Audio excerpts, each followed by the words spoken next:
ঈদের দিন আমাদের করণীয় কি? ঈদের দিনের করণীয় কিছু সুন্নাত বিষয় যা আপনারা হয়তো জানেন, তারপরেও দু একটি বিষয় আমি উল্লেখ করি। প্রথমত, ঈদের দিনের সবচেয়ে বড় করণীয় হচ্ছে ঈদের দিনে লা সালাতা ওয়ালা আযানা ওয়ালা নিদা ওয়ালা ইকামাতা। ঈদের সালাতের কোনো আজান নাই, কোনো ইকামাত নাই, কোনো ডাক নাই। আমাদের জুমার সালাতেও আজান হয়েছে এবং আমার সালাতের আগে ইকামাত হবে, কিন্তু ঈদের সালাতে কোনো ইকামাত হবে না এবং ঈদের সালাতের জন্য কোনো আজান হবে না। তো যদি ডাকাই লাগতো তাহলে আজানই দেওয়া হতো। যেহেতু আজানই উঠিয়ে দেওয়া হয়েছে, ইকামতই উঠিয়ে দেওয়া হয়েছে, সুতরাং এখানে ডাকার কোনো সুযোগ নাই যে আসেন আর 5 মিনিট আছে, 10 মিনিট আছে, আপনারা উপস্থিত হন, এটা সুযোগ নেই। এটা হচ্ছে মানুষ স্বাচ্ছন্দ্যে, আনন্দে, উৎসাহ এবং উৎফুল্লতার সাথে অংশগ্রহণ করবে। ওয়ালি তুকাব্বিরুল্লাহ আলা মা হাদাকুম। ঈদের দিনের সবচেয়ে বড় আনন্দ হচ্ছে দুইটা। সবচেয়ে বড় আনন্দ, আল্লাহর দেওয়া আনন্দ দুইটা, তার সাথে মানুষ বৈধ যে কোনো আনন্দ যুক্ত করতে পারে। আল্লাহর দেওয়া আনন্দ দুইটা কি?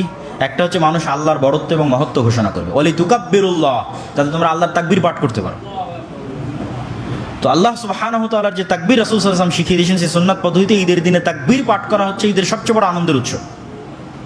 আল্লাহু আকবার, আল্লাহু আকবার, লা ইলাহা ইল্লাল্লাহ, আল্লাহু আকবার, আল্লাহু আকবার, লিল্লাহিল হামদ। আর দ্বিতীয় বড় আনন্দ যেটা আল্লাহ এবং আল্লাহ রাসূল করতে বলেছেন, সেটা খাওয়া। কারণ এই দিনে না খেয়ে থাকা হারাম। সুতরাং দ্বিতীয় আনন্দ কানেক্টেড হবে খাবার। মানুষ তার পছন্দ অনুযায়ী, রাসূল সাল্লাল্লাহু আলাইহি ওয়াসাল্লামের সুন্নাত ছিল তিনি বিজোড় খেজুর খেয়ে ঈদের সালাতে যেতেন। তা আমরা চেষ্টা করবো বিজোড় খেজুর খেয়ে ঈদের সালাতে যাওয়ার, কিন্তু বাকি যে কোনো হালাল খাবার দিয়ে মানুষ আনন্দ উদযাপন করতে পারে। তার সাথে আর যে কোনো হালাল উপায়ে মানুষ ঈদের দিনে আনন্দকে কানেক্টেড করতে পারে। কিন্তু এই দিনে হারাম কোনো কিছুর মাধ্যমে আনন্দ করা, এটা আসলে এই দিনকে অপমান করা। কেন? এটা আল্লাহর দেওয়া আনন্দের দিন এবং এই দিন হচ্ছে মহৎ দিন, বড় দিন, মহান দিন।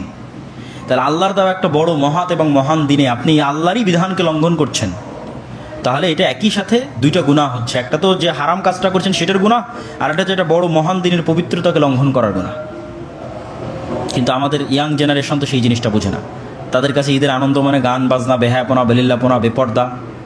তো এইটা দাওয়াত আমাদেরকে তাদের কাছে পৌঁছে দিতে হবে। ঈদের দিনের সুন্নাতগুলোর মধ্যে বড় একটি সুন্নাত হচ্ছে রাসূলুল্লাহ সাল্লাল্লাহু আলাইহি ওয়াসাল্লাম ঈদের মাঠে কখনোই ঈদের সালাতের আগে খুতবা দিতেন না। আবু সাইদ খুদরি রাদিয়াল্লাহু তাআলা আনহু এটা নিয়ে এক সাহাবীর সাথে মতভেদ হয়েছিল। আল্লাহর নবী কোনোদিন ঈদের মাঠে গিয়ে খুতবা দেননি, আবু বকর কোনোদিন ঈদের মাঠে গিয়ে খুতবা দেননি, ওমর কোনোদিন ঈদের মাঠে গিয়ে খুতবা দেননি, ওসমান কোনোদিন ঈদের মাঠে গিয়ে খুতবা দেননি, আলী কোনোদিন ঈদের মাঠে গিয়ে খুতবা দেননি। কখন দিয়েছেন? সালাতের পরে খুতবা দিয়েছেন। মানে সালাতের আগে কারো মুখে কোনো কথা নাই, কোনো সাউন্ড নাই, আসেন বসেন।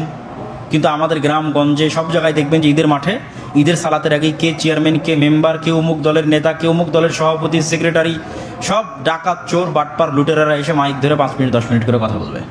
এটা একটা ঘৃণিত পদ্ধতি, এটাকে শক্ত হাতে দমন করতে হবে। এটা রাসূল সাল্লাল্লাহু আলাইহি ওয়াসাল্লামের সুন্নাত বিরোধী। মানুষ থাকবে কি যাবে সেটা দেখে লাভ নাই, কথা হবে ঈদের সালাতের পর। এটা রাসূল সাল্লাল্লাহু আলাইহি ওয়াসাল্লামের সুন্নাত, কেউ করেনি।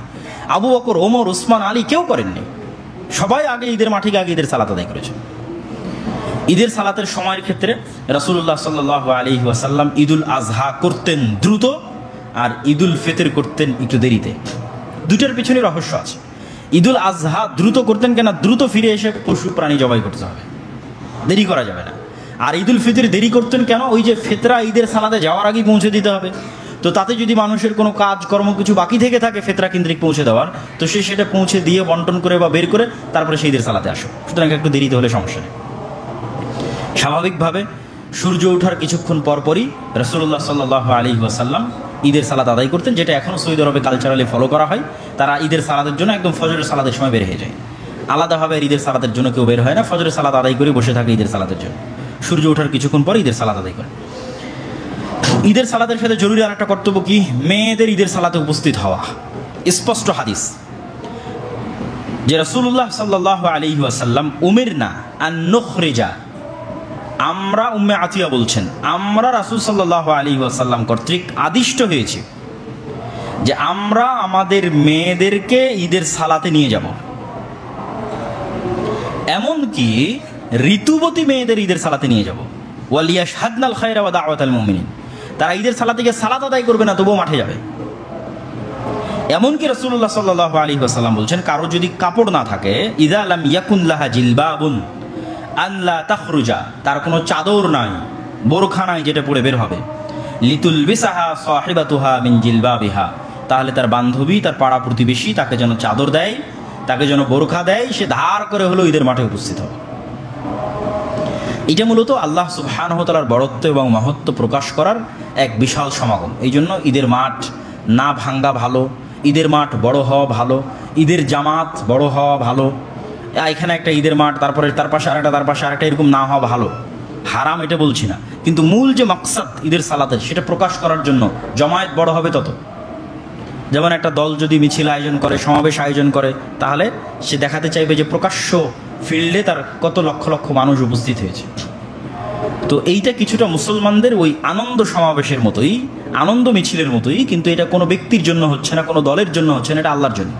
এই মিছিলের স্লোগানও আল্লাহ সুবহানাহু ওয়া তাআলা। এই জন্য ঈদের সালাতের আর একটা বড় সুন্নাত হচ্ছে মানুষ পায়ে হেঁটে ঈদের মাঠে যাবে, যাতে আল্লাহর ওই বড়ত্ব এবং মহত্বের বহিঃপ্রকাশটা ঘটে।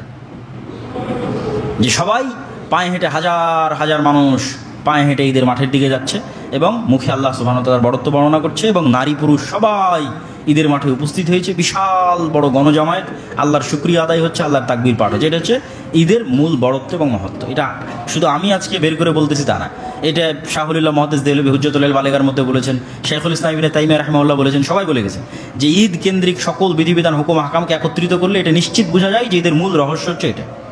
এই জন্য মেয়েদেরকে এত জোর জবরদস্তি করে বলা হচ্ছে যে তোমাদেরকে ঈদের মাঠে উপস্থিত হতে হবে।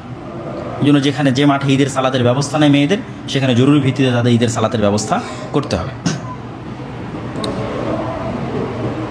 ঈদের সালাতের ক্ষেত্রে আমরা খাওয়ার কথা বলেছি, রাসূল সাল্লাল্লাহু আলাইহি ওয়াসাল্লাম বিজোড় খেজুর খেয়ে যেতেন, ইয়াকুলু তামারাতিন ওয়া ইয়াকুলুহুন্না বিতরা, এবং বিজোড় খেজুর খেয়ে যেতেন। তাকবীরের কথা আমরা উল্লেখ করেছি। ঈদের দিন মানুষ গোসল বা সৌন্দর্য এগুলো স্বাভাবিকভাবে অবলম্বন করতে পারে, বিশেষ কোনো বিধান রাসূল সাল্লাল্লাহু আলাইহি ওয়াসাল্লামের পক্ষ থেকে নাই। বিশেষ বিধান যদি থাকে হাদিস দ্বারা প্রমাণিত, তাহলে জুমার দিনের জন্য আছে। জুমার দিনে গোসল করার অসংখ্য হাদিস আছে, জুমার দিনে ভালো কাপড় পরিধান করার অসংখ্য হাদিস আছে রাসূল সাল্লাল্লাহু আলাইহি ওয়াসাল্লামের পক্ষ থেকে। ঈদের দিনে বিশেষ করে গোসল করতে হবে, বিশেষ করে নতুন জামা কাপড় পরতে হবে, এরকম কোনো হাদিস পাওয়া যায় না, কিন্তু অবশ্যই মানুষ আনন্দের খাতিরে সেটা করতে পারে। ঈদের দিনের আরেকটা বড় সুন্নাত হচ্ছে এক রাস্তায় যাবে আর এক রাস্তায় আসবে। এটাও হচ্ছে জনগণের ব্যাপকত্ব এবং বিশালত্ব ফুটিয়ে তোলার একটা মাধ্যম। যে কানা নবী সাল্লাল্লাহু আলাইহি ওয়াসাল্লাম ইযা কানা ইয়াউমু ঈদিন খালাফা তারিক, আল্লাহ নবী রাস্তা পরিবর্তন করতেন, যে রাস্তায় যেতেন তার বিপরীত রাস্তায় আসতেন। তো এই ছিল আমাদের সংক্ষিপ্ত আলোচনা সাদাকাতুল ফিতর সংক্রান্ত এবং ঈদুল ফিতর সংক্রান্ত। আল্লাহ সুবহানাহু ওয়া তাআলা আমাদের সকলকে সুন্নাত পদ্ধতি অনুযায়ী আনন্দের সাথে, নিরাপত্তা, আমন আমানের সাথে রাসূল সাল্লাল্লাহু আলাইহি সাল্লামের দেখানো পথ পদ্ধতি অনুযায়ী সাদাকাতুল ফিতর বের করার এবং ঈদুল ফিতর আদায় করার তৌফিক দান করুক। আল্লাহুম্মা আমিন।